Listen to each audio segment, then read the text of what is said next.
Shabbat Shalom. Hoje nós estamos no dia 12 do mês de fevereiro do ano 2022, pelo calendário gregoriano. Pelo nosso calendário judaico, nós estamos hoje no dia 11 do mês de Adar 1, do ano 5782. Estamos no sagrado dia do Shabbat. E, portanto, Shabbat Shalom a ti, família, comunidades, a todos vocês que estão nos ouvindo. E nós estamos aqui em uma lição a cada dia com o nosso Rabino Rav Tzvi sobre Shemirat HaLashon, guardar a língua das coisas negativas, do Lashon Hará, fofoca, maledicência, animosidades e coisas semelhantes a estas. O nosso Rabino traz para nós a lição de hoje com o título Duas Tábuas. Vamos ver o que ele nos ensina hoje? Então vamos lá. Para que o rolo da Torá seja kasher e dotado de devida santidade, não poderá lhe faltar nenhuma letra, até mesmo uma pequena imperfeição, uma só letra o torna inválido. De modo semelhante, cada judeu somente é considerado crente merecedor de uma porção do mundo vindouro se acreditar que uma das letras contidas, ou seja, cada uma das letras contidas na Torá foi dada por Deus. Se, porventura, Deus nos livre, alguém negar a autenticidade de uma única letra de Torá, é como se tivesse negado a autenticidade da Torá inteira. Aqui no começo desta nossa lição de hoje, algo para nós estarmos refletindo e ao mesmo tempo esclarecendo. Primeiramente, a questão da Torá ser kasher significa os 5 primeiros livros da Bíblia. Para que eles sejam devidamente reconhecidos como santidade de Deus, palavra revelada de Deus, ela não pode sequer faltar uma única letra. Os 5 primeiros livros da Bíblia, que foi dado a Moshe no Monte Sinai, e as 2 tábuas, que é conhecido como a Aseret Hadibrot, os 10 ditos, ou as 10 palavras de Hashem, popularmente conhecido como os 10 mandamentos, certo? Ela é simplesmente a base, o resumo ou a síntese de todos os 5 livros. Não significa que Deus deu as 2 tábuas com os seus 10 ditos e o resto apareceu do nada. Negativo, não é isso. Certo? As 2 tábuas, elas de fato trouxeram uma visão palpável para tanto o povo israelita como para todas as nações sobre os 10 ditos de Deus, as 10 palavras divinas, certo? E nesse sentido é a base de todo o chamado 5 primeiros livros da Bíblia, a Torá ou Pentateuco, como queira. Ok? Então, essa é a questão. Então, essa palavra, ou seja, os 5 primeiros livros da Bíblia, junto com a Aseret Hadibrot, as 2 tábuas, elas foram escritas 100% por Deus e foi escrita letra por letra do alfabeto hebraico. Certo? Não houve nenhuma letra de outro alfabeto. Apenas do alfabeto hebraico. As 22 letras do alfabeto hebraico formaram, então, os 10 ditos e os 5 primeiros livros da Bíblia. Portanto, quando Deus ele outorgou a Moshe e ao povo israelita a Torá, os 5 primeiros livros da Bíblia, ele outorgou com o seu escrito, o dedo de Deus escreveu, que é conhecido dessa forma. Portanto, à medida que Moshe, ele passou para os escribas, aqueles que tinham a responsabilidade de fazer as compilações, então eles tinham que obedecer uma regra simples.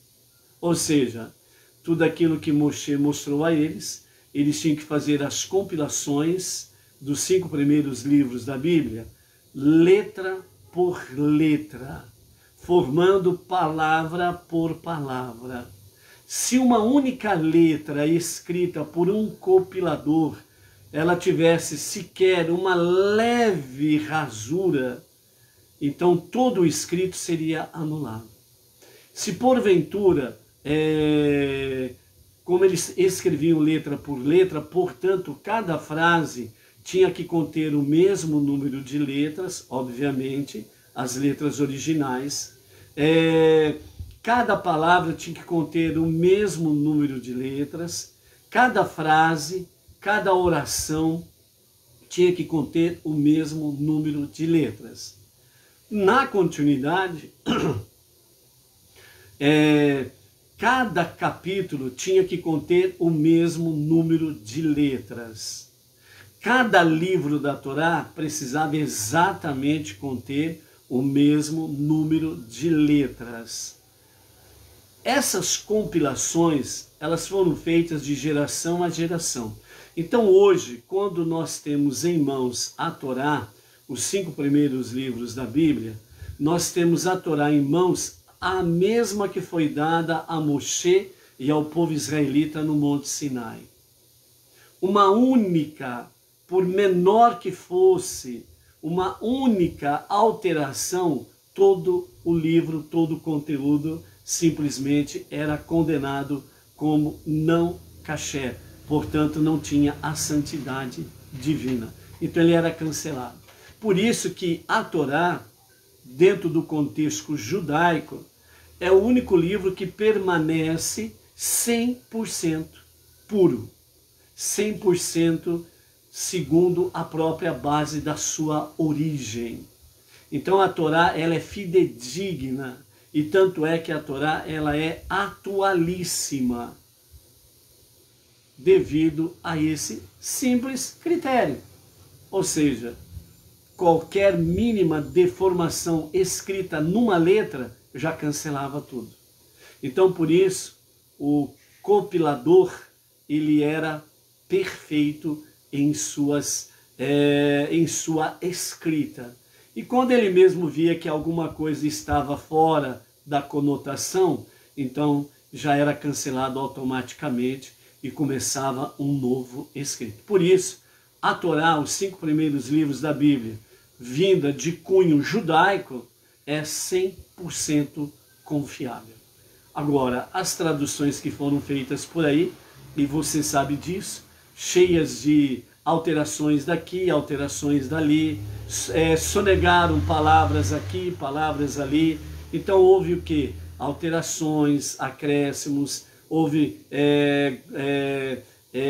espaços vazios no sentido de que palavras foram tiradas e por aí afora vai. Por isso que existe centenas e milhares de traduções e muitas delas são cada vez mais diferentes uma da outra. A Torá não. A Torá de cunho judaico, ela é a mesma que foi outorgada no Monte Sinai. Mas isso no sentido de esclarecimento, ok? Então, dentro dessa questão, né, qualquer alteração que fosse mínima, então seria cancelada e negado a autenticidade da Torá inteira, ou seja, era cancelado tudo e tudo começava um novo escrito. Então todos nós somos, diz aqui o nosso rabino Hafetz Haim, ele diz assim, todos nós somos Ma'aminim Benei Ma'aminim, ou seja, crentes, filhos de crentes. Todos nós acreditamos que cada uma das letras da Torá foi recebida por Moshe de Hashem, do Eterno. Então, como é possível que uma pessoa queira cumprir uma mitzvah, um mandamento, sem o adequado respeito? Então, isso não é indicativo de uma crença deficiente. Pelo contrário, indica a transgressão habitual de um mandamento que resulta em considerar o proibido como algo permissível, né? Então, nesse mesmo contexto, aceitar uma alteração bíblica vai transformando a transgressão em algo habitual. Então, por isso, muitas vezes você encontra aí no caminho, na jornada, né, alguém fora do contexto da Torá judaica, né? Dizendo que está escrito isso, mas não é bem assim. Por quê? Porque ele está acostumado com transgressões habituais, que as traduções andaram trazendo por aí afora. Então, está escrito isso, e ainda eles chamam de Antigo Testamento, está escrito isso no Antigo Testamento, mas não é bem assim, certo? Então, a Torá, ela é a base de tudo que existe no mundo visível e no mundo invisível. Havendo qualquer tipo de alteração, significa que, se caso isso fosse uma realidade, o universo em si estaria comprometido à sua segurança e à sua estabilidade. Por exemplo, um edifício onde ele foi devidamente projetado e seguiram o seu projeto na íntegra. Então aquele edifício, na sua conclusão, ele está lá, lindo, formoso e forte, bem estabelecido. Aí de repente chega lá, entre aspas, né, um engenheiro muito bem dotado, na visão dele, esse prédio aqui está errado. Vamos alterar aqui essa coluna não precisava estar aqui. Então ele pega, tira aquela coluna daquele prédio. Manda simplesmente tirar a coluna. Então a coluna da base do alicerce, ele mandou tirar, porque ele, entre aspas, um engenheiro muito inteligente, ele viu que o projeto original, na visão dele, não está correto isso. Essa coluna, ela está fora de lugar. Ele manda tirar aquela coluna. A princípio, parece que ele tinha razão, mas começa a passar os dias, o prédio começa a apresentar rachaduras. E aí começa a levantar o alarme, né? Então aí chamam o engenheiro sabidão. Aí o engenheiro diz, não, fiquem tranquilos, é só apenas uma simples acomodação. Qualquer reboque aí corrige essa rachadura aí. Fica tranquilo, tá tudo certo. Aquela coluna não precisava permanecer ali mesmo. Ela estava fora do padrão. O projeto original está errado. E vai embora. Aí as pessoas, né, que se deixaram levar pela lábia do engenheiro sabidão, beleza, tranquilo. O engenheiro disse, ele é o entendido, ele é o engenheiro, ele disse. Então, a rachadura que eu estou vendo aqui, isso não é nada. O engenheiro falou. Então ele chama um pedreiro, manda fazer lá um novo reboco, né? E tampa a rachadura. Passa mais uns dias, o reboco cai. A rachadura aparece, mas só que agora ela parece maior. E aí? Vamos chamar de novo o engenheiro sabidão? E chamam. Ele diz a mesma coisa. As pessoas acreditam. O prédio está rachando. Estão vendo diante dos seus olhos que o prédio está rachando.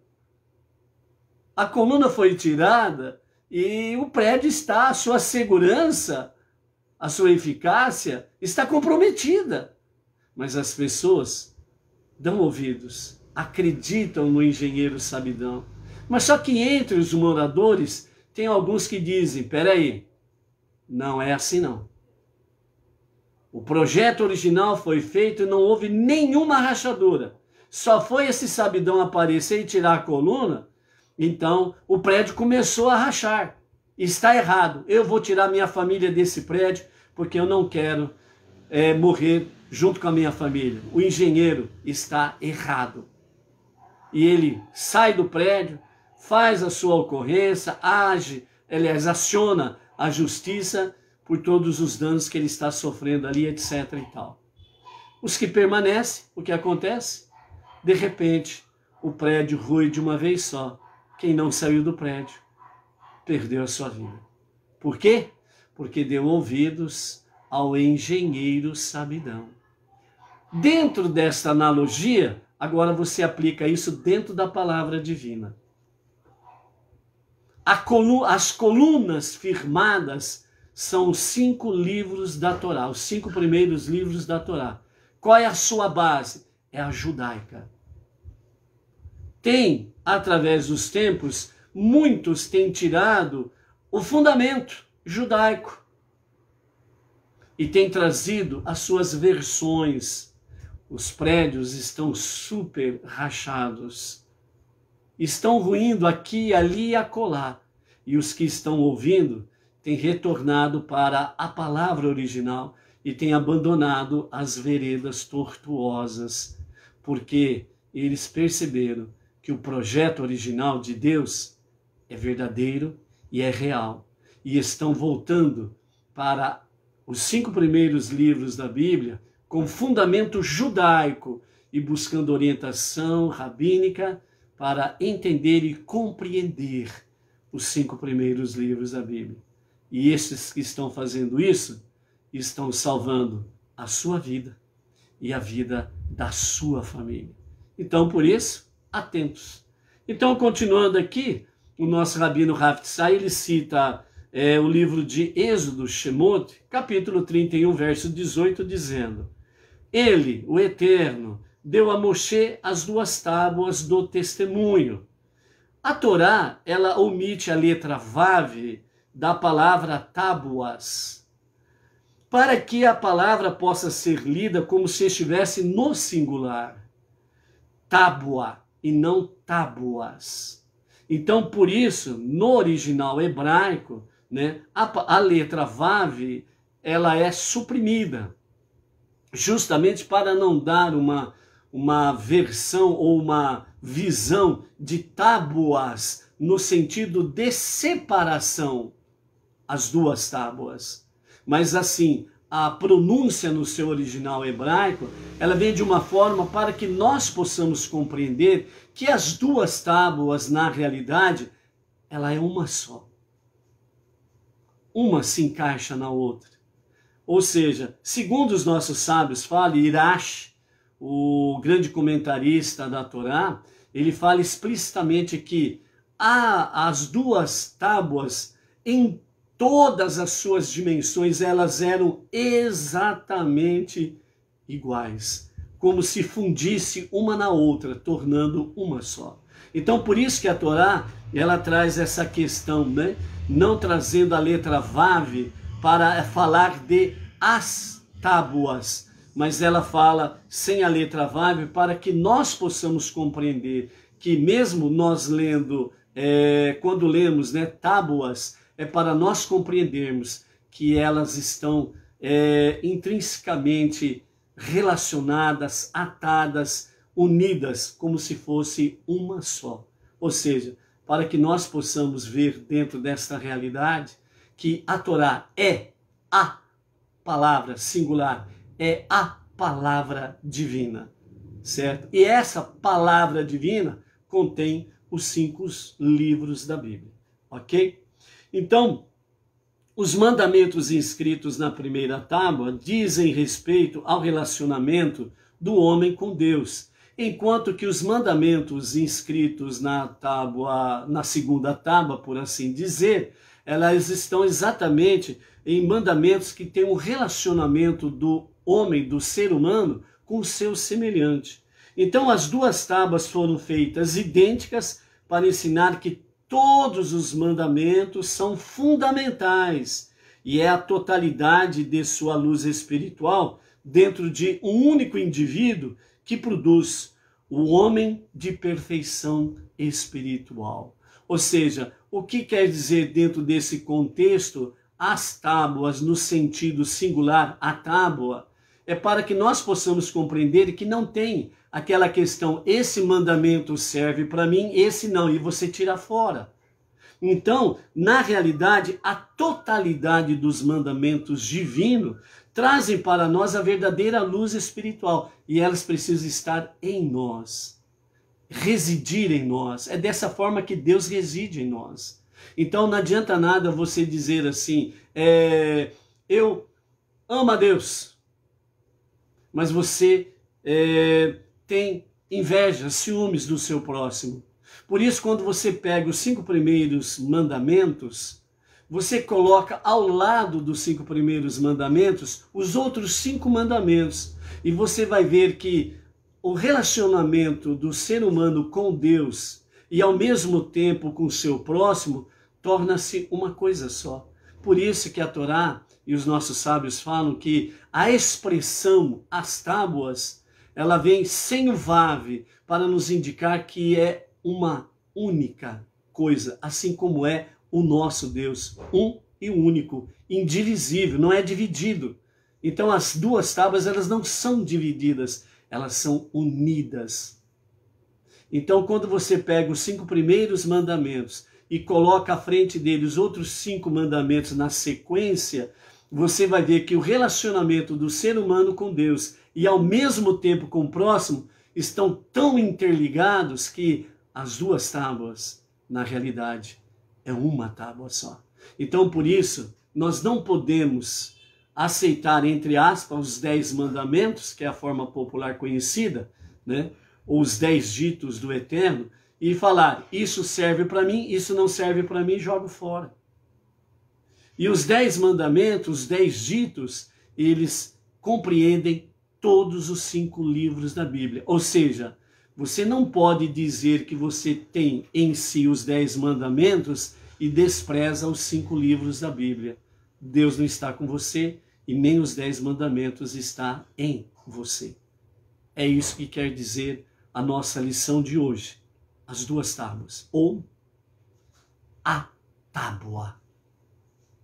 Que o Eterno abençoe a sua vida, a sua família, a sua comunidade e faça com que a luz da compreensão divina com sabedoria possa esclarecer ainda mais essa maravilhosa lição de hoje. As tábuas. Shalom, shalom. Até amanhã.